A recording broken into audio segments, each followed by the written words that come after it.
তো বন্ধু চলো ঠাকুরের প্রসাদটা নামিয়ে নিই।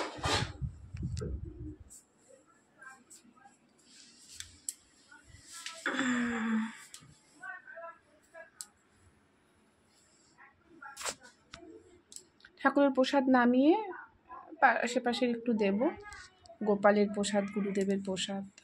তো আমার যেহেতু শরীরটা ভালো না, আমি সকালবেলা একটু চা খেয়েছিলাম, চালের জিনিস কিছু খাইনি। তো এখন গুরুদেবের প্রসাদ খেয়ে তারপরে যা খাওয়ার খাবো। রাখো।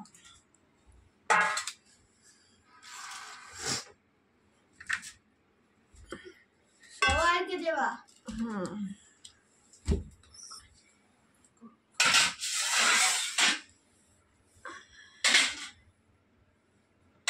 অরেঞ্জ কালারের এই টোন করে